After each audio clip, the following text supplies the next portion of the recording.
Yo, bien ou bof? Comment ça va les potos? Moi ça va super. Donc on est parti pour la FAQ 2024. Comme chaque été, on se fait cette petite vidéo. Je vous demande de me poser des questions. Et là exceptionnellement, je vous ai demandé donc de me poser des questions sur YouTube. Mais je vous ai aussi demandé sur Instagram. C'est la première année où je fais ça. Parce que je me suis dit sur Insta, il y a peut-être des personnes qui me connaissent pas forcément mieux, mais disons plutôt différemment. Puisqu'ils suivent, en principe, ils devraient suivre mes stories. Donc, ouais si, peut-être qu'ils me connaissent, ouais, on va dire différemment pour pas dire mieux. Du coup je me suis dit pourquoi pas le faire également sur Instagram. Donc j'ai trié les questions Insta et YouTube. On va commencer par YouTube. Et j'ai aussi trié les questions cons. Et oui, parce que chaque année je ne suis pas épargné par les questions cons. Ça c'est bon, j'ai l'habitude. Après je vous ai demandé d'être original. Enfin c'est pas vraiment original parce qu'une question c'est une question, mais de ne pas reposer. Parce que chaque année c'est toujours les mêmes questions qui reviennent. Donc ça je trouve ça un peu dommage. Ça fait doublon. T'as vu une FAQ, t'as vu tout. Tu sais, faudrait pas que toutes les FAQ se ressemblent chaque année. Mais non, ça va. Ça va, d'autant plus que cette année il y a quelque chose qui a changé dans ma vie et forcément vous m'avez posé des questions sur ce sujet. Pas tant que ça, mais il y en a eu et ça je m'en doutais. Donc du coup ça différencie quand même un petit peu les FAQ d'année en année. Bref, on est parti, on commence par les questions YouTube, c'est parti. Alors on va commencer avec la première question de Fadel. Yo, bien ou bof, je voulais te demander comment tu vis le stress de ton métier par rapport aux critiques et moqueries et comment les surmonter. Très bonne question, on commence par une bonne question. Moi j'ai toujours dit que les critiques et les insultes me glissaient dessus, mais cette année c'est particulièrement difficile. Je vais vous expliquer pourquoi. Mais juste avant, je vous rappelle que moi je viens du monde de la musique et quand tu fais de la musique dans ton petit coin, dans ma ville, même si on était beaucoup à en faire, déjà on se critiquait entre nous. En plus quand tu montes sur scène en plein après-midi, tu sais les fêtes de la musique, les trucs comme ça, tu sais, tu vois les gens qui, c'était pas des ou comme il y a pu avoir dans 8 Mile, tu vois, c'est plus sournois, tu sais, tu vois la petite meuf là-bas là qui parle à sa copine qui se fout de ta gueule et l'autre là-bas avec qui t'as jamais parlé mais que tu connais, qui habite dans le quartier à côté, qui est là, qui se fout de ta gueule presque ouvertement, tu vois. Et quand on enregistrait des CD, on les faisait tourner, tout le monde savait. Donc voilà, déjà ça c'est mon premier rapport avec la moquerie, la critique, surtout quand tu t'exposes, tu montes sur scène et ça c'était dans la vraie vie, pas dans le virtuel. Ensuite le virtuel, bon j'ai commencé par les critiques ciné, mais ça j'en parlerai plus tard parce qu'on me pose chaque année la question. Mais ensuite ça arrivait après les sketchs. Et moi quand je faisais des sketchs, je les partageais sur les groupes Facebook. Je sais pas si vous vous rappelez à l'époque, vers 2015, les groupes Facebook, c'est des groupes sur des thèmes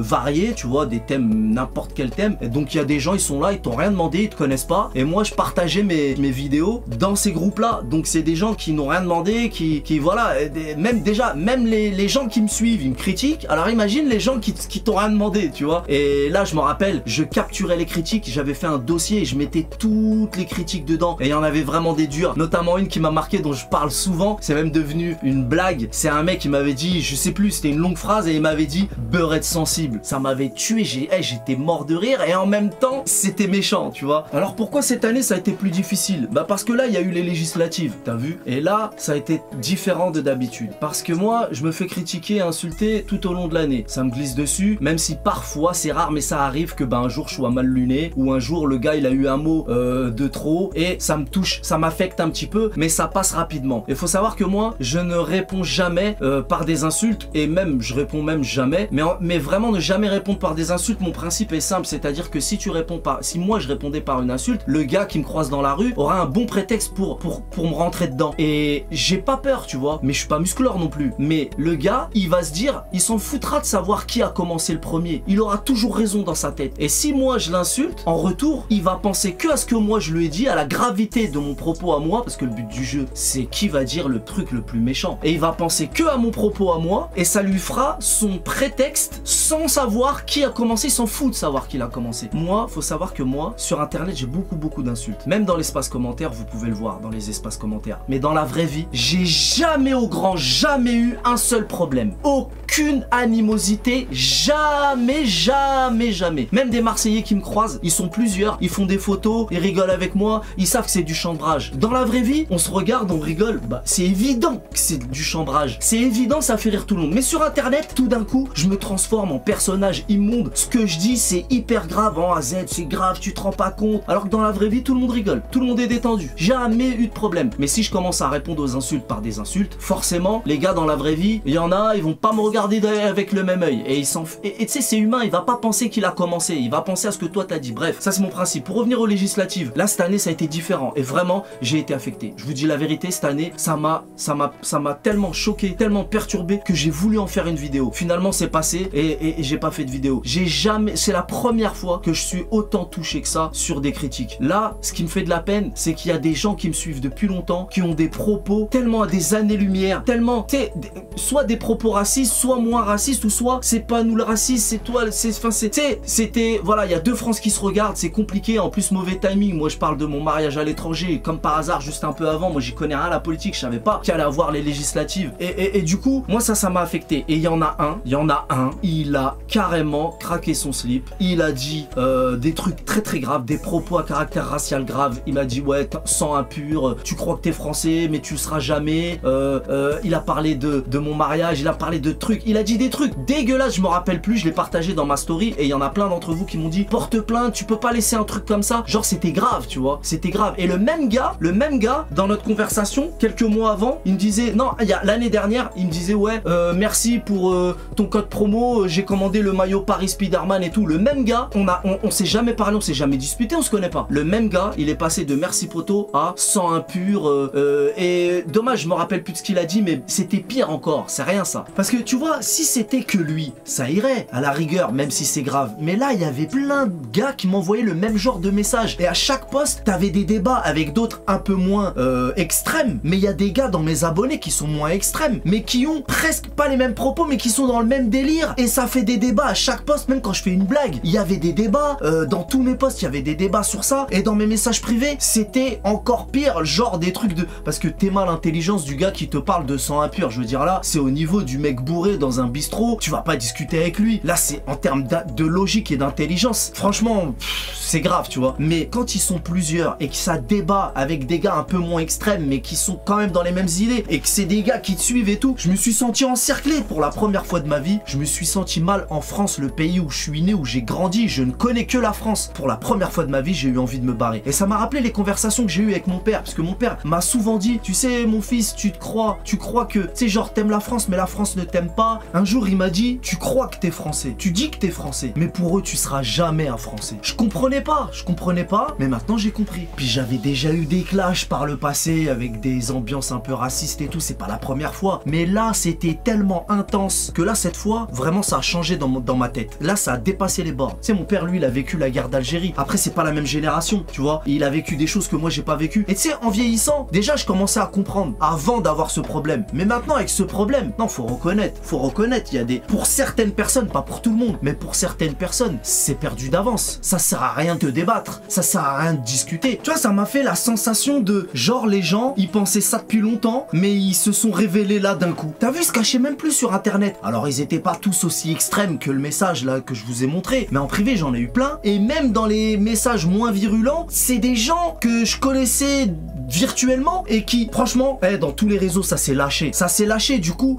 c'est encore plus choquant. Moi je sais pas, ça m'a perturbé. Hein. Donc finalement, c'est mon père qui avait raison. Cette bêtise là, c'est une bêtise humaine que tu retrouveras dans tout le globe malheureusement. Donc au final, t'as beau bouger où tu veux, tu retrouves... Il y a des pays où il fait beaucoup plus bon vivre qu'ici, je pense, parce qu'il faut voir plus loin que le bout de son nez. Mais ce problème là, malheureusement, j'aurais aimé dire le contraire, mais ce problème là, tu le retrouveras partout. Et comme ils m'ont dit ça, je me suis dit, tu sais quoi, il paraît qu'en 2024, les insultes de ce genre ne sont pas impunies. Enfin, c'est pas ça, c'est qu'il faut faire attention à ce qu'on dit sur internet, comme quoi que se cacher derrière l'anonymat. Je me suis dit, bah tu sais quoi, on va vérifier. Moi je lui souhaite pas de mal à ce gars là. Moi je voulais juste vérifier si il peut rester anonyme et qu'il s'en rende compte, si on le retrouve, qu'il se rende compte qu'il peut être retrouvé. Comme ça il fera attention parce qu'il fait pas ça qu'avec moi, tu vois. Et du coup, moi en plus en ce moment, comme je t'ai dit, il y a deux France qui se regardent. Alors j'appréhendais aussi, j'habite dans un petit village. Je revenais de course, je me suis dit, vas-y, tu sais, tellement j'y pensais, ça m'affectait, tu vois. Je suis allé demander, ils ont pris ma plainte, le keuf a été très gentil. Mais j'appréhendais, je me suis dit peut-être que lui aussi, tu sais, c'est marqué sur ma tronche, moi, pour qui je vote. Enfin, pas pour qui je vote, mais que je vote à faire barrage contre... T'as eu, je dis pas le nom parce que frère, si je dis le nom, vous allez recommencer dans l'espace commentaire, c'est comme Voldemort, faut pas dire le nom du parti, tu vois. Bref, le keuf, je pensais que... Je te dis, il y a deux France qui se regardent, je me dis forcément, le keuf, il est...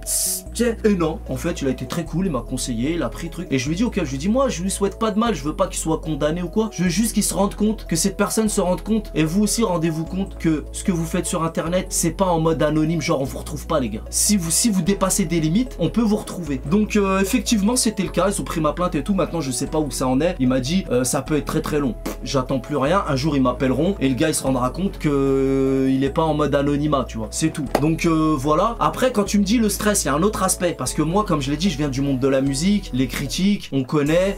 Moi j'ai toujours été un artiste dans l'âme, donc moi j'aime m'exposer, et quand tu fais ce métier, il faut pas avoir peur des critiques, ça me semble logique. Mais après il y a un autre stress, comme tu dis, le stress de ton métier.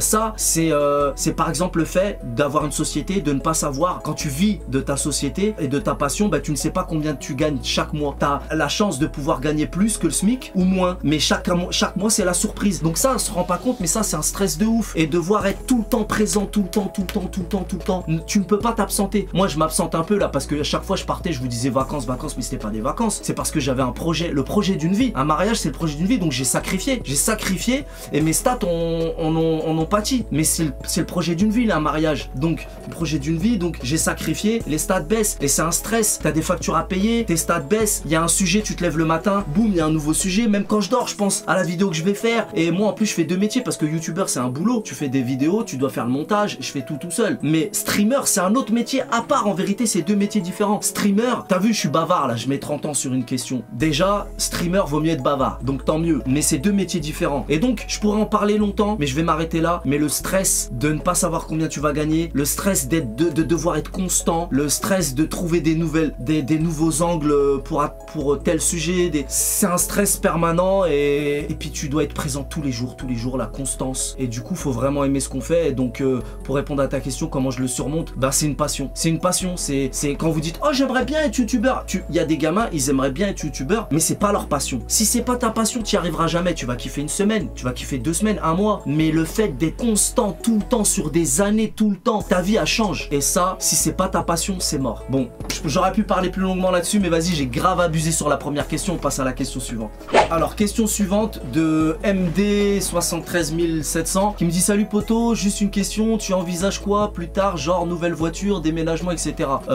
Déjà ça va faire bientôt 3 ans que j'ai emménagé dans cette magnifique maison. Je suis dans un petit village, machin, tout ça, je kiffe. J'envisage pas du tout de déménager. Si j'étais amené à déménager, éventuellement ça serait peut-être à l'étranger plus tard, parce que j'ai un métier qui peut être envisagé à l'étranger tant que j'ai une connexion internet, donc pourquoi pas plus tard. En tout cas ça fait pas du tout partie de mes projets actuels. Une nouvelle voiture, pareil, ça fait pas du tout partie de mes projets. Vous connaissez mon amour pour la AZ Mobile. Moi, ma caisse, j'en ai rêvé, j'ai économisé, je l'ai voulu, je l'ai eu bien avant YouTube, parce qu'il y en a, ils me voient en cabriolet, ils se disent oh YouTube ça paye. Déjà ma voiture elle coûte pas si cher que ça, et en plus ça commence à avoir un certain âge. Je l'entretiens, j'en prends soin et je l'aime vraiment profondément. Je te jure, ça fait bizarre de parler comme ça d'un objet, mais je la kiffe, j'en prends soin, je la kiffe et je veux la garder jusqu'à ce que la mort nous sépare. Ça fait encore une belle phrase rigolote, mais c'est vrai. Soit elle la crève, soit moi je crève, mais dans les deux cas je la garde. Maintenant ça ne m'empêche pas d'acheter une autre voiture. En vérité ce que je veux dire par là, c'est que forcément je me suis marié, forcément si jamais je venais à avoir une famille et tout, bah j'aurais une voiture, parce qu'un coupé sport, cabriolet c'est pas terrible. Donc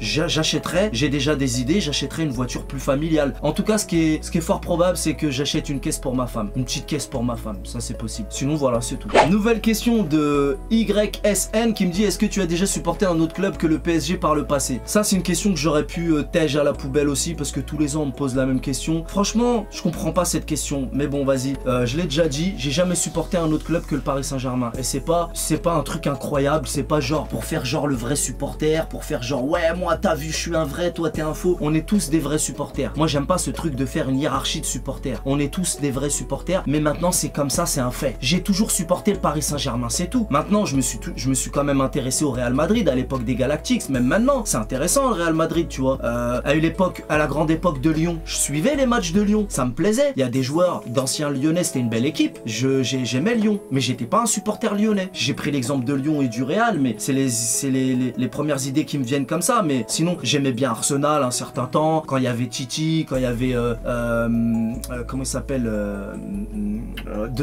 Pires, et voilà. Mais j'ai toujours été un supporter du PSG. Et ne faites pas genre ouais moi j'ai jamais eu d'autres clubs, tout. Chacun sa vie, chacun son truc. Il n'y a pas de supporter meilleur qu'un autre, retenez-le, parce que la hiérarchie du supporterisme c'est un truc qui est trop présent sur internet et c'est relou. Bref, question suivante. Alors une question de Bigso qui nous parle dans un premier temps donc de ma vidéo, et après elle nous dit concernant la FAQ, envisages-tu un sub-bâton avant cette fin fin d'année ou pour l'année prochaine. Même si avec ta situation d'homme marié, j'ai un sérieux doute que ça se refasse. Et ben malheureusement, l'administratif, on est sur la fin, malheureusement, c'est pas pour tout de suite. Et très franchement, j'avais dit dès le début que c'était une expérience que je ne renouvellerai pas. Vous avez tellement kiffé, on a des souvenirs. J'avoue que les souvenirs que vous avez, le kiff que vous avez eu, j'ai eu le même. Du coup, l'envie que vous avez de le refaire, j'ai également le même. Donc j'y songe. Peut-être qu'avant que ma femme vienne, je vais trouver un petit créneau pour caler un petit subathon. C'est pas sûr, mais c'est pas impossible que je vais essayer de caler un subathon. Genre par exemple, je sais qu'elle va venir à tel moment. Si je peux, j'en calerai un. Mais l'idéal, ça serait de le refaire pendant les fêtes et de refaire le jour de l'an ensemble. Mais une chose est sûre, c'est que quand je vivrai avec ma femme, je ne ferai pas de subathon. Je travaillerai plus, je travaillerai de manière plus organisée parce que vous savez, je suis brouillon. C'est pas une excuse, hein. Je suis brouillon parce que c'est un projet que j'ai tout le temps dans la tête. J'arrête pas de faire des allers-retours. C'est compliqué et j'en ai déjà parlé avec elle. Quand on vivra ensemble, je vais pouvoir me concentrer,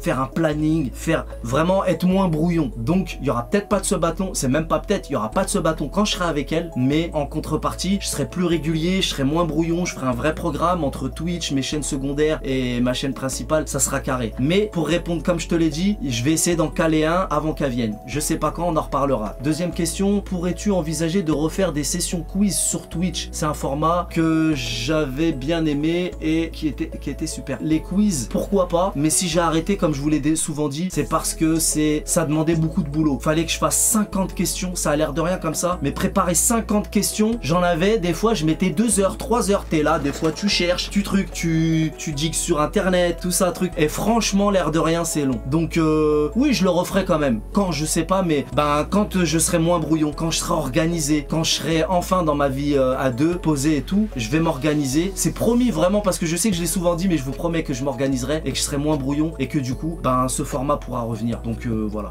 Question suivante de User machin chose, ça c'est une clé wifi, tu vois, c'est ça, c'est ce genre de blase là que j'appelle une clé wifi, qui me pose une question que j'aurais pu encore une fois jeter à la poubelle, mais je l'ai pas fait parce que vous allez comprendre pourquoi. Tu as prévu de faire d'autres musiques? Normalement j'aurais pas dû prendre cette question, mais je l'ai pris parce que justement j'ai enregistré 2 chansons, une pour ma femme, ça n'a rien à voir avec ma chaîne mais j'ai envie de le partager. D'ailleurs vous savez que je suis sur Deezer, Spotify, Napster, Apple Music, Amazon Music, bref je suis sur toutes les plateformes de streaming musical et je ne fais pas que des parodies sur le foot, je fais aussi des vraies chansons et celle-ci en est une. Et j'ai prévu une chanson pour ouvrir la saison. Je pense que chaque année je vais faire ça. Évidemment pendant l'année je fais des chansons. D'ailleurs à chaque fois que je sors une chanson, un mois après, même des fois moins, 3 semaines après, il y a un gars qui dit: et c'est quand la nouvelle chanson? À quand? Non, ils aiment bien dire ça comme ça. À quand la nouvelle chanson? Donc ça c'est une question qui va être posée, qui m'est posée éternellement. Et là bah je l'ai pris parce que non seulement j'ai fait une chanson pour ma femme là qui va sortir là cet été, et une donc pour ouvrir la saison. Là mi-août ça sortira pour ouvrir la saison. Question suivante de Kaiser Record qui dit: salut AZ, j'espère que tu vas bien. Ma question est, avant de faire YouTube à plein temps, quel métier as-tu pu faire? Merci d'avance pour ta réponse, continue comme ça. Je te suis depuis 2019. Bah c'est bizarre hein, que tu me suis depuis 2019 et que tu me poses cette question, parce que les anciens qui me suivent depuis longtemps le savent. J'étais chauffeur de car scolaire, pas que scolaire, j'ai fait aussi de la ligne et j'en ai souvent parlé. Donc si tu me suis depuis 2019, tu devrais être au courant. Et j'ai également tous mes permis, donc si un jour YouTube s'arrête, c'est certainement ce que je ferai, certainement le métier vers lequel je retournerai si jamais ça s'arrêtait. Voilà. Alors question suivante de Dune Paris, je sais pas comment on dit. Salem AZ, tu penses quoi du scandale Enzo Fernandez et l'équipe d'Argentine sur les chants racistes sur nous, la France, après leur victoire en Copa América? Ben je trouve ça inadmissible évidemment. Maintenant en vérité je suis pas surpris. Pendant le mondial, le gardien de l'Argentine, il avait eu des propos graves et ces trucs avec la poupée machin, et après il avait dit non mais je rigole, et en même temps il avait même consolé Mbappé après le but. J'ai l'impression qu'après, tu sais, d'un pays à un autre, les mentalités sont totalement différentes, tu vois. Et c'est, ils peuvent être dire des trucs graves et en même temps, t'as vu, il avait consolé Mbappé, le gardien, et après il est grave énervé sur lui. Au lieu de fêter sa coupe du monde, le gars il prend une poupée machin tout ça. Alors est-ce que c'est pas le jeu d'internet? J'en sais rien. Par contre là on parle de propos racistes, donc là c'est plus du chambrage, là c'est beaucoup plus grave. Comme je l'ai dit tout à l'heure, c'est pas des choses avec lesquelles on peut rigoler et c'est pas ça ne reste pas impuni. Donc maintenant malheureusement tout ce que je peux dire c'est que c'est encore une fois la preuve que le racisme n'a pas de frontières. frontières. C'est marrant parce que le racisme, c'est un truc qui parle des étrangers, enfin de détester l'autre. Et en même temps, c'est dans le monde entier. Ça concerne tout le monde. Tous les pays sont touchés par le racisme, malheureusement. Parce que nous, on est là, on voit pas plus loin que le bout de notre nez. Ouais, en France, ou alors, ouais, le blanc. Non, ça touche le monde. Ça touche le peuple africain, ça touche tout le monde. Tout le monde, même les Chinois entre eux, ils s'entretuent. On dit les Chinois, tu vois. Ça pourrait être un propos raciste. Parce que tu vois, je voulais parler de la Corée. Quand tu vois un Vietnamien, tu dis chinois. En vérité, c'est un Vietnamien. Les Coréens du Nord, ils s'entretuent avec les Coréens du Sud. Les Japonais et les Chinois, ça a toujours été compliqué depuis des siècles. Maintenant, c'est peut-être un peu mieux, j'en sais rien. Mais malheureusement, c'est un fléau. En fait, on va résumer, c'est la bêtise humaine. Donc les Argentins ne sont pas plus à critiquer que les autres. Bien sûr que ça se fait pas. Mais tu sais ce qu'ils ont dit, ils ont parlé des Renois. Ils ont parlé des Renois de l'équipe de France. En plus, ils se sont trompés sur l'origine de la mère à Mbappé. Mais parce qu'ils ont dit, je sais plus quelle origine qu'elle était. Bref, tu vois, bien souvent, ces gens-là, bien souvent, les racistes, quel que soit leur pays, ils sont ignorants. Tu vois, encore une fois, c'est la preuve. Et donc, malheureusement, ces propos-là, qui viennent de très loin, d'Amérique du Sud là-bas, et ben on les a juste à côté de chez toi, en France. Les mêmes propos, les mêmes, on les a juste à côté de chez nous. Voilà, c'est la bêtise humaine, c'est tout, qu'est-ce que tu veux dire. Alors, question suivante de Pedro Ea qui me dit: salut AZ, même si je commente pas, je te suis régulièrement, tu es un type bien. Merci, c'est gentil. Une question pour toi, tu as d'autres concepts en tête dans le futur, sinon reste comme tu es? Ça, c'est une question qui est revenue souvent. Les concepts, quel nouveau concept 2025, vous verrez, je crois, il y a d'autres questions de ce genre. Ben, j'ai plein d'idées, j'ai toujours eu plein d'idées. J'ai même des idées qui datent que j'ai jamais pu concrétiser. Et encore une fois, quand j'aurai terminé ce fameux projet sur lequel je suis depuis longtemps, à savoir mon mariage, c'est une galère. Quand je serai concentré, que je pourrai me concentrer que sur mon travail à 100%, déjà, ma chaîne secondaire qui va se transformer en chaîne de vlog, on en reparlera après, j'ai beaucoup de choses à dire là-dessus. C'est vrai que je me pose des questions sur... Parce que moi, t'as vu, je parle pas que de foot. J'aime parler de cinéma, j'aime parler de la muscu, de ce que je fais, de ma vie, et je kiffe les vlogs. Et du coup, des projets futurs. Mes projets futurs, c'est comment gérer tous ces thèmes. Et dans chaque thème, j'ai des idées. Mais t'as vu, je peux pas développer parce que j'ai trop de questions et je tarde trop sur les questions. Donc, et en plus, cette question, elle va revenir. Du coup, tu auras une réponse à ta question sur d'autres questions. Donc, question suivante. Alors, Bastien Foot qui me dit: salut AZ Story, c'est pour ça. Ah ouais, comment elle a écrit? Savoir, est-ce que tu vas faire une vidéo pour montrer comment pour mixer les musiques? Oh, il galère ton commentaire. Bon, je dis, je suis un G-son. Je suis pas diplômé, mais je suis un G-son avant d'être youtubeur à la base aussi. J'ai appris sur le tas. Ça veut dire que moi, depuis très longtemps, on s'enregistrait nous-mêmes. J'ai appris à me servir de Pro Tools, Cubase et tout, mettre les effets, machin, je fais tout seul. Donc j'écris mes chansons, j'enregistre moi-même et je mixe moi-même. Et franchement, le résultat, il est correct. Tout ça, ça se fait à l'oreille. J'ai l'oreille. T'as vu quand, tu sais, mes sons sont quand même sur Deezer, Spotify, j'ai un compte certifié. Et le son, il sort propre. Il y a des gens, ils payent un ingé son, ils payent un studio pour faire ça. Moi, j'ai appris dans le tas. Quand je dis ça, il y en a, ils vont me croire. Il y en a d'autres, ils vont dire: ouais, il se la raconte un peu. Mais c'est la pure vérité. J'ai même eu une proposition d'embauche par la mairie de Nogent pour travailler dans le studio en tant qu'ingé son. J'ai refusé parce que j'ai choisi YouTube, la mort dans l'âme, hein, parce que c'est le métier de ma vie que j'aurais jamais cru qu'un jour on m'aurait proposé. Mais comment j'ai fait? J'ai appris dans le tas. C'est-à-dire que je suis autodidacte. Dr Dre, je me compare pas à lui. Dr Dre, il est pas diplômé, il a appris dans le tas, autodidacte. Encore une fois, c'est la passion. Quand t'aimes un truc, tu le fais bien. Quand t'aimes un truc, tu le fais bien. Et il y a deux choses: aimer ce que tu fais et le temps passé à le faire. Moi, ça fait des années, moi ça fait plus de 20 ans que je mixe. Hier, j'ai encore enregistré un son, j'ai passé la nuit à le mixer. Ça veut dire ça fait plus de 20 ans que je fais ça. Donc quand tu aimes ce que tu fais, tu le fais bien. Et quand tu passes, il y a un truc qui dit: quand tu passes 10 000 heures à faire un truc, tu deviens un professionnel. Sérieusement, renseigne-toi, quand tu passes 10 000 heures à faire un truc, tu deviens un professionnel. Donc montrer, je le ferai pas. Enfin, je pourrais peut-être montrer un jour. J'ai déjà essayé, mais le problème c'est que quand je branche Cubase et OBS, mon logiciel de live, le son il passe pas entre les deux. Tu vois, c'est chelou, ça fait, je mettais le son et il sortait dans les enceintes et il rentrait dans le micro. Mais le son il sort pas. Je l'ai fait une fois quand j'ai écrit Haters, la chanson Haters, je sais pas si vous la connaissez. J'ai repris tous les commentaires de la chanson, comment ça s'appelle, Vol organisé. J'ai repris tous les commentaires de cette chanson et j'ai écrit des paroles que avec les commentaires de Haters. Et je l'avais fait avec Cubase et je m'étais rendu compte que le son, enfin c'est des problèmes techniques qui m'empêchent de le faire. Après ça, c'est des choses qu'on peut éventuellement voir sur Twitch. Mais sinon, si tu veux être ingé son, faut que tu sois passionné et patient. Voilà, pour bien résumer. Alors, question suivante de Caramello Giovanni qui me dit: salut AZ, comment vas-tu? Bien, merci. Question pour la FAQ, c'est pour quand la vie à deux? Ça commence les questions un petit peu croustillantes. Non, en fait, je me doutais qu'on poserait ce genre de questions. Malheureusement, je ne sais pas. Maintenant, j'ai fait tout ce qu'il fallait, tout l'administratif, ça prend énormément de temps. Je le savais en me lançant là-dedans que ça prendrait du temps, que ça serait compliqué. Je connaissais le sujet, je savais à quoi je m'attaquais, mais voilà, c'est...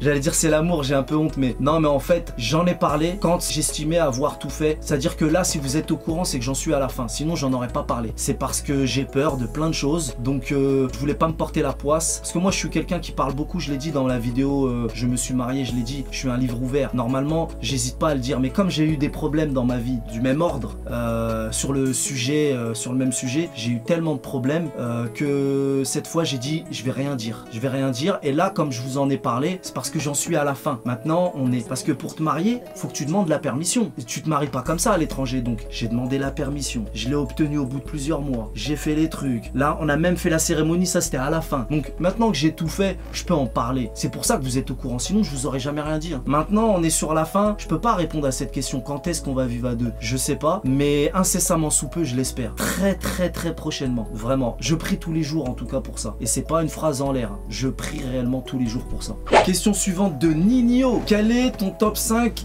des rappeurs actuels? Question un peu balourd. Toi, tu t'appelles Nino. Je suppose que toi, il y a Nino dans ton top 5. Moi, Nino, je sais que c'est le numéro 1 en France en termes de stream, ou le 2 après Jul. J'ai écouté, il est pas mauvais. Je l'ai même déjà rencontré. Et ah bah tiens, en tant qu'ingé son, dans le studio où je devais travailler, il est venu enregistrer. Il était pas encore connu et ce jour-là, il était venu au studio avec Que Black et NASA. Et Que Black et NASA, certains le savent, je l'ai déjà dit, c'est des mecs de Nogent-sur-Oise, de ma ville. NASA, il habitait à la commanderie et Que Black, c'était carrément mon voisin de palier. Après, je vais pas vous mentir, on n'était pas du même âge, on n'était pas des potes. Je connais son grand frère, on se croisait régulièrement. Il était très jeune, parce que quand t'es grand, la différence d'âge, ça se voit pas trop, mais quand t'es jeune, ça se voit beaucoup. Donc voilà pourquoi il était là, donc Nino. Et je devais mixer, enfin je devais l'enregistrer, pas mixer, parce que c'est pas pareil. Mais je devais être derrière l'ordinateur et l'enregistrer. Il était pas encore connu, hein. Je vous jure que c'est la vérité. Et non, moi Nino, j'ai écouté ce qu'il fait, c'est pas mal, mais ça me touche pas plus que ça. Après, je vais pas vous mentir, je suis un peu à la traîne, parce que moi, je suis incollable sur tout le rap français de l'époque. Incollable sur tous les titres d'albums, les années où c'est sorti, tout. Je suis incollable. Mais là, il y a trop de nouveaux rappeurs que je calcule pas. Et qui sont sûrement très bons, hein. Bon, Nino quand même, on connaît. Mais je connais pas tous les nouveaux, les moins nouveaux, un peu moins nouveaux, même s'il a peut-être 5 ans, 6 ans, je les connais pas. Moi, déjà, dans mon top 5, déjà, je mets tout en haut, je mets Eminem qui vient de sortir un album de folie. Moi, Eminem, pour moi, c'est tout simplement le meilleur rappeur de tous les temps. Maintenant, t'as pas précisé si c'est américain ou français. Et forcément, Gims. Maintenant, Gims, il a mauvaise réputation. Genre, il fait de la variette, les gens, ils rigolent. Mais sa musique commerciale m'a profondément, j'insiste bien sur profondément, sa musique commerciale m'a profondément touché et perturbé. Ça veut dire que des sons comme la chanson qu'il a fait avec Section d'Assaut, Je me tire, la chanson sur les mamans, tu sais, ces mélodies, la voix, comment le coffre. Moi, il m'a touché dans mon cœur, pour de vrai. Maintenant, en tant que rappeur, le gars, il a pris les meilleurs en one-on-one. Fianso, c'est un tueur. Il a pris Fianso, il l'a kické, il a pris Niro. Tu sais, le gars, il s'est frotté à des gros morceaux et il débite tac, tac, tac, tac, tac, tac, et il sort des punchlines. Moi, pour moi, c'est un tueur. Donc, je mets lui. Après, je mets Fianso. Fianso, je kiffe toute sa discographie. Je suis fan. Je suis un grand fan de Fianso. Donc, voilà, Eminem, Gims, Fianso et Lefa. Lefa, j'aurais même peut-être pu le mettre en... Ah, Lefa, peut-être... Lefa, il peut peut-être être meilleur que Gims. Non, Lefa, c'est chaud. Lefa, c'est un surdoué. Lefa, c'est un surdoué. Lefa, si vous n'avez pas écouté, les gars, il y en a pour tout le monde. Allez écoutez, Lefa, c'est une dinguerie. Et en 5ème, il y en a plein. De toute façon, c'est difficile de faire ce genre de... En 5ème, je vais mettre qui? Je vais mettre Orelsan, tiens. C'était soit Orelsan, soit Damso. Ils ont rien à voir l'un avec l'autre. Et il y en a d'autres que j'ai certainement oublié. Mais on va mettre Orelsan parce que j'aime beaucoup son univers aussi. Ah non, j'ai oublié de mettre Booba. Ça se fait pas. Booba, je le suis depuis 96. Booba, il est choquant. Non, Booba, il est hors catégorie. C'est pour ça que je l'ai pas mis. Et d'ailleurs, les gars, ça me fait penser qu'il y a un projet que j'ai depuis des années sur la musique. Je voulais revenir sur des musiques d'avant et décortiquer des punchlines et vous faire découvrir des morceaux avec des rimes, des trucs de ouf. Et le concept s'appelle cours de rattrapage. Et j'ai toute la déco avec un tableau derrière et tout. Et j'ai jamais eu le temps de le faire. Tu vois, ça, c'est un concept que j'ai depuis longtemps sur YouTube et jamais eu le temps de le faire. Déjà, la première chose qui m'a freiné, c'est que moi, en tant que rappeur, je me suis dit, est-ce que je suis bien placé en tant que rappeur pour juger les rappeurs? Mais en vérité, c'est pas juger parce que c'est du rap d'avant. Et en même temps, est-ce que moi-même, déjà, je suis vraiment rappeur puisque je suis pas vraiment rappeur, mais je suis quand même sur les plateformes. Bref, le truc, je l'ai jamais fait. Question de Kenzie BHL qui me dit, yo, AZ, Z, je voulais te demander, est-ce que tu penses continuer YouTube pendant encore longtemps ou est-ce que tu penses que la fin est proche? Non, moi pour moi la fin est pas du tout, est loin d'être proche, je l'espère en tout cas. Maintenant c'est vrai que mes stats ne sont plus ce qu'elles étaient, mais j'ai plusieurs sources de revenus qui me permettent de continuer à en vivre, et je remercie encore les midi-chloriens, c'est-à-dire les membres de la chaîne qui eux me permettent réellement d'en vivre. Maintenant, non, moi j'ai beaucoup de projets sur YouTube, comme je l'ai dit, quand ma situation se sera stabilisée, j'espère me recentrer et faire les choses un petit peu mieux. Et puis j'aime ce que je fais, donc et je m'y suis habitué, j'ai vraiment pas envie de changer. Je pense que l'aventure sera encore longue, et je l'espère en tout cas. Question suivante de Sullivan qui me dit: salut AZ, j'ai une question de ta FAQ, est-ce que tu suis régulièrement la communauté de supporters du PSG qui font des lives les jours de match ou des débriefs du PSG? Si oui, voici ma question, songes-tu un jour d'arrêter tes vidéos sur YouTube? N'es-tu jamais lassé d'aimer notre club, le PSG, même dans les moments les plus difficiles des fois, car ça doit te prendre pas mal de temps aussi comme Seiss? Je comprends pas la question. Seiss il a arrêté? Tu veux dire que Seiss il a arrêté ou que Seiss ça lui prend pas mal de... Enfin ça prend du temps à tout le monde. Je comprends pas la question. Alors évidemment je connais Seiss, je connais Parisien 88, l'immigré parisien, les débriefs d'Abou. On se connaît tous un petit peu entre nous. Maintenant se suivre ça serait un grand mot. Ça veut dire que moi je suis pas régulièrement leur chaîne, mais je vois, des fois ça me tombe dessus, que ce soit sur Insta ou sur TikTok ou même sur YouTube. Il y a une vidéo qui pop dans mes recommandations et soit je la regarde, soit je la regarde pas. Mais il m'arrive de pas les regarder, il m'arrive de les regarder. Maintenant Seiss, ça fait un bout de temps que je l'ai pas vu, je suis pas au courant. Peut-être que tu veux dire qu'il a arrêté, je sais pas, je vérifierai. Mais voilà, sinon est-ce que je me lasse? Ah oui, par rapport au PSG, il y a des moments on est blasé, hein, on est énervé, mais comme tu le sais, j'ai plein de passion. Moi sur YouTube je parle de plein de sujets, et d'ailleurs c'est un problème chez moi parce que je sais jamais si je dois poster ma nouvelle vidéo qui parle de Cinoche ou de muscu, ou mon vlog. Je suis tenté de le poser sur ma chaîne principale, c'est là où il y a le plus de monde, même si ça fait pas forcément plus de vues, mais tu vois, j'ai envie de le poster là. Mais moi j'ai toujours eu un dilemme parce que je parle de plein de choses, et heureusement que j'ai plusieurs passions, et en plus j'ai même oublié Twitch. On a l'occasion de faire plein de choses ensemble avec les abonnés, donc même si j'étais amené à arrêter Paris, ce qui n'arrivera pas, j'aurais largement de quoi faire en dehors du PSG, mais de toute manière je compte pas arrêter le PSG. Est-ce que j'ai jamais été lassé? Ça m'est arrivé l'espace de quelques jours, puis ça revient direct, on est pris au piège, c'est notre drogue, donc voilà. Mais même si ça devait s'arrêter, je serais toujours un supporter du PSG, mais même si, de toute façon j'ai plein d'autres sujets à traiter, donc pas de problème. Question de Louis Family, un ancien de la chaîne, qui me dit: as-tu des projets perso ou pro? Bah c'est toujours la même question qui se répète, je vous ai dit, hein, moi j'ai mon projet, c'est de me reconcentrer quand mon premier projet perso, hein, mon projet perso qui est mon mariage, parce que c'est malheureusement plus compliqué que le simple fait de se marier. C'est un projet frère, se marier, faire des allers-retours, demander la permission, machin, faire le papier, le truc, c'est un combat. Donc ça déjà c'est mon projet perso on va dire, et le projet pro, ben c'est de me reconcentrer, de bien gérer cette histoire de chaîne secondaire, chaîne principale, tous ces thèmes que j'aime, bien les gérer, et ça c'est un problème, je sais pas comment faire, et j'ai même envie d'en parler avec vous. La vérité, pour vous, vous allez dire quel problème, de quoi? C'est un truc, ça me ronge, je me prends la tête. Là j'ai un vlog, moi je kiffe les vlogs, on va en parler après parce qu'il y a des questions qui vont venir là-dessus. Bref, voilà, question, ah oui, est-ce que je vais refaire des matinales et des nocturnes? Les matinales c'est une émission à laquelle j'ai toujours cru, que j'aime beaucoup, même si ça fait pas de vues, je reprendrai encore une fois quand je serai concentré, et ça par contre il n'y a pas de doute, ça sera sur ma chaîne secondaire. Enfin je dis qu'il n'y a pas de doute, mais il y a toujours un doute, un moment, mais bon voilà. Les nocturnes, un petit peu plus, de manière un peu plus aléatoire, mais oui, pour te répondre, oui je referai. Question suivante de Charlie Petit Ballon d'Or: à quand un feat avec un autre youtubeur? On m'a souvent posé cette question, c'est une question un peu épineuse. On se connaît, pour certains on a les numéros de chacun, on se parle, je vais pas dire de nom, mais il y en a plusieurs, pas que un, il y en a plusieurs. Parmi les gars que j'ai cités tout à l'heure, on s'appelle parfois, on se parle en privé et tout, mais faire un feat, j'ai l'impression que c'est compliqué. Il y a toujours un truc, il y a toujours un truc qui fait que, je sais pas, j'ai l'impression que c'est compliqué. Déjà on a tous la tête dans le guidon, on est occupé. Après c'est dans l'intérêt de tout le monde, tu sais, je l'ai déjà dit, mais moi il y a une époque où on se parlait beaucoup, une époque où certains étaient moins, où certains commençaient à arriver. Moi je voulais faire un truc qui s'appelait le Panam Universe, comme dans Marvel Universe, genre faire une émission où c'était une idée, hein, où genre on se retrouverait tous à un tel jour, comme truc de foot, tu vois. Mais finalement c'est utopique parce que tu sais, j'ai toujours entendu sur YouTube les youtubeurs, les grands youtubeurs dire ouais en off, en surface vous croyez que c'est bien, puis en off il y a beaucoup d'embrouilles, c'est un peu vrai. vrai, tu vois. C'est un peu vrai. Bon, les gars que j'ai cités, on se parle en off, donc il n'y a pas d'embrouille. Mais, t'as vu, c'est compliqué. Puis après, c'est pas question de faire langue de bois, mais t'as vu, j'ai pas envie d'exposer, de tout dire, tu vois. Donc, il y a des trucs que je peux pas dire. Et voilà, pour être totalement honnête, tu vois, j'aurais pu vesquer la question. Mais moi, pour dire franchement, je le dis publiquement, moi, je suis pas contre. Moi, je serais ravi de faire un feat avec n'importe lequel d'entre eux, y a pas de problème. En tout cas, on se prend la tête pour rien parce que faire un feat entre youtubeurs, ça a toujours été positif. Quelles que soient les statistiques des uns et des autres, c'est prouvé, c'est réel, c'est forcément positif pour les deux parties. Donc, pourquoi pas. Question suivante de Pivan79 qui me dit: salut AZ, quels sont tes 3 films que tu kiffes le plus? Merci, bisous. Bah, bisous. Alors, comme vous le savez, j'ai une énorme collection derrière moi, derrière mon fond vert, j'ai une collection dont je suis particulièrement fier. Ceux qui me connaissent pas, j'ai une collection, franchement, il n'y en a pas beaucoup qui l'ont, je te dis la vérité. Maintenant, quand tu me dis mes 3 films préférés, attention les gars, on a 10 films. Moi, je dissocie les films des sagas et des trilogies. Ça veut dire qu'il y a les trilogies, il y a les sagas et il y a les films. Donc là, si tu m'as dit films, ça veut dire que je mets pas les sagas.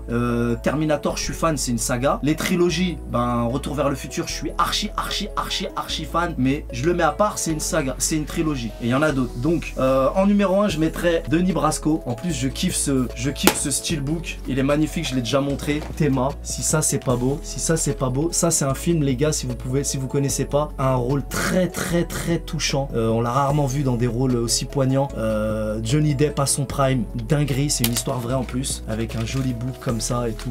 À l'intérieur, il y a des photos magnifiques. Je kiffe, je l'ai acheté sur Amazon. Je suis particulièrement fier de ce Blu-ray. Et ce film, il y a des dialogues incroyables. Alors, ne t'attends pas à un film, voilà, mais ce film est très touchant. La musique, comment c'est fait. Et encore une fois, c'est une histoire vraie. Les acteurs, c'est des monstres. Un film un peu sous-coté, Limitless, avec Bradley Cooper et Robert De Niro. L'histoire, le concept, magnifique. Je kiffe de ouf. C'est un mec qui prend une pilule qui le rend super intelligent. Et c'est une dinguerie comment c'est filmé, comment c'est fait. L'histoire, elle est dingue. Je kiffe ce film. Faudrait que je le revoie. Et peut-être le pire du pire. Mais c'est tous le pire du pire. Je saurais pas dans les 3 te dire lequel. Le 3e, non, celui-là c'est chaud. Celui-là c'est chaud. Sous-côté de Malade, Le Témoin du Mal, avec l'énorme, l'immense, le grandiose Denzel Washington. Le Témoin du Mal. Une dinguerie dont on va bientôt reparler. Je vous en dis pas plus. Alors, question suivante de The Warski qui me dit: tu donnerais quel conseil pour les nouveaux créateurs de contenu pour réussir? Merci d'avance. Bah déjà, ça dépend sur quelle plateforme. Bien dissocier, être youtubeur et streamer, c'est 2 métiers différents. Être streamer, déjà le temps que ça te prend, c'est pas pareil. Tu dois être là toi-même. Après, par exemple, je vais partir au Maroc. Et ben, je prépare des vidéos à l'avance et elles vont se poster toutes seules sur ma chaîne. Tu vois, je travaille en amont. Tu peux travailler en amont, c'est un choix quand t'es youtubeur. Mais quand t'es streamer, si t'es pas là, c'est mort. Tu vois, par exemple, c'est un détail, mais c'est quand même un détail important. Donc, quel conseil? En vérité, les conseils basiques. Moi, tu vois, j'aime bien rentrer dans les détails comme là, je viens de le faire. Tu vois, c'est des vrais conseils de mecs avisés et qui donnent un vrai conseil sincère avec des vrais exemples. Mais maintenant, comme là, t'es pas en face de moi et que ta question, elle est pas précise, je vais te sortir les phrases balourdes. Ouais, il faut que tu sois passionné, mais c'est quand même la vérité. Les phrases les plus balourdes, c'est les plus vraies. Quand t'aimes quelque chose, je l'ai dit tout à l'heure, quand t'aimes quelque chose, tu le fais bien. Après, quand t'aimes quelque chose, tu le fais même si tu... En fait, le principe est simple, regarde. Quand t'aimes quelque chose, tu le fais bien. Et quand t'aimes quelque chose, tu le fais gratuitement. Et quand tu fais quelque chose pendant 10 000 heures, plus de 10 000 heures, tu deviens un pro. Donc, pour faire un truc 10 000 heures, gratuitement, il faut l'aimer, il faut être passionné. Donc, on en revient à la passion. Si t'es passionné, tu vas travailler sans compter et sans attendre en retour. Et donc, tu vas passer le quota de 10 000 heures et tu vas devenir un pro. Tu vas devenir bon. Tout colle, tout se suit. T'as compris? Voilà. Question suivante de Gaëtan qui me dit: est-ce qu'on va voir un jour ta femme dans une vidéo ou c'est privé? Bah, très franchement, je l'ai déjà dit. Pour le moment, pour des raisons évidentes, elle est pas encore là. Et puis, même si j'ai attendu le dernier moment parce que je voulais pas que ça me porte la poisse, j'ai attendu le dernier moment pour en parler. Mais malheureusement, c'est pas encore concrétisé réellement. Donc, j'attends un peu. Raison pour laquelle je la montre que de profil, de dos et tout. Mais à un moment donné, elle va partager ma vie. Et forcément, elle le sait, on en a déjà parlé. Forcément, vous la verrez. Vous la verrez. Et je vais vlogger.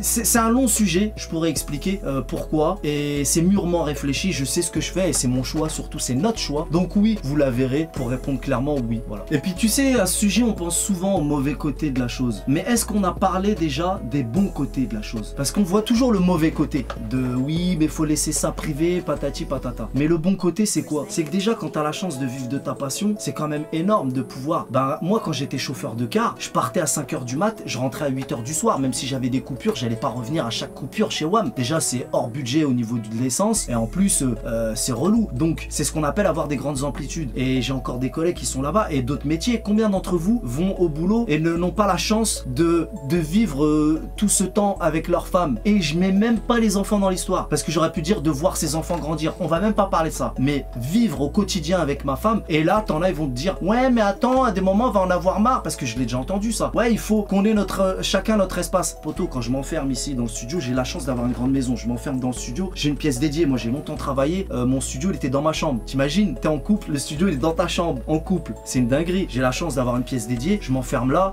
Moi, je reste facilement 12-13 heures enfermé dans le studio, tu vois. Donc, alors, a largement le temps d'avoir son espace vital, c'est le truc à elle. Mais n'empêche que c'est une chance de vivre à deux. Et les points positifs, il y en a plein. Il y en a plein. Quand on veut partir en vacances ou en week-end, j'attends pas qu'elle demande à son patron et que moi je demande à mon patron, qu'on voit si nos deux vacances y coïncident ensemble. En plus, ça c'est une fois dans l'année, hein. Combien sont ceux qui peuvent partir plusieurs fois dans l'année? Mais si on peut partir plusieurs fois, bah ça veut dire que à chaque fois faut te voir avec le patron et tout. Et là, avec le point positif, quand tu fais ce genre de métier, c'est que oui, bah tu montes ta femme, tu montes peut-être tes enfants, mais à côté de ça, tu peux partir en week-end avec eux quand tu veux, tu les vois grandir, t'es là au petit-déj, t'es là au bobo, t'es là pour aller à l'école, t'es là pour... Tu vois, c'est pas que ta femme qui s'en occupe. Donc parlons aussi des points positifs. Moi en tout cas, c'est ma façon de voir les choses. Chacun est libre de penser ce qu'il veut et ne jugez pas les autres, en l'occurrence moi, nous, même si pour le moment je suis tout seul. Et voilà. Et tu vois, je suis des gars. L'autre fois j'ai pris l'exemple de Julien Tilouk. C'est le présentateur de Game One que je suis sur Insta. Il montre sa femme et ses enfants et les gens sont pas méchants, tu vois. Il les montre. Il y a des gens qui les montrent de façon naturelle, mais quand toi, entre nous, on se parle, on va toujours te conseiller non, le fais pas. Mais il y a des gens qui le font qui n'ont aucun problème. Après, c'est vrai que moi, j'ai une communauté, c'est compliqué, j'avoue. Mais bon, en tout cas, moi, je vois le positif que ça peut m'apporter et que si je change de vie, et que je fais un autre boulot, ben là, ça sera différent. J'aurais plus les points positifs dont je viens de parler. Bref, c'est une longue histoire. Et dernière petite parenthèse sur ce sujet, j'ai pas d'enfants, donc on va pas mettre les enfants dans l'équation, mais c'est un choix qu'on fait à deux, c'est-à-dire que je n'impose pas à la personne de se montrer. On en a parlé. Si elle veut pas, je la montre pas. Hein. C'est facile de cacher quelqu'un, hein, tu vois. Je continue. Par contre, moi, ça m'est déjà arrivé d'être en couple. J'aime pas en parler parce que j'oubliais tout ça. T'as vu, j'aime pas parler de quand j'étais en couple, mais c'est juste pour dire l'exemple. Quand je sortais mon téléphone, la meuf a pété un câble. Donc, juste, ce qui est non négociable, c'est que quand moi je fais une story, tu me saoules pas. Maintenant, est-ce que toi tu te montres ou pas? Évidemment, on ne force personne. On en a parlé. Il n'y a pas de problème de son côté. Et je vais même plus loin. Même si elle me dit, je lui ai dit, même si tu me dis que t'es d'accord pour te montrer, déjà c'est pas son genre, c'est pas une meuf qui kiffe la fame. Mais même si elle est d'accord, et ben même ta bouche a dit d'accord, mais peut-être que toi, je vais le sentir, c'est mon métier, j'ai l'habitude, ça fait des années que je fais ça.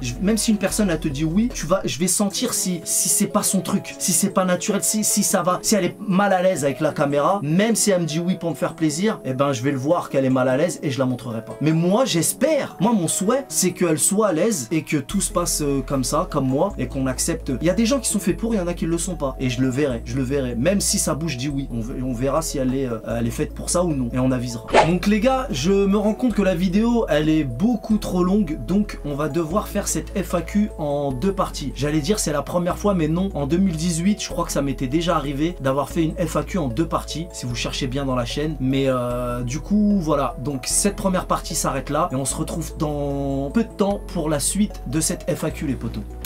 Donc évidemment quand tu te maries ta vie elle change. Pourquoi tu ne fais que 10% des vues par rapport à ton nombre d'abonnés? Bonne question.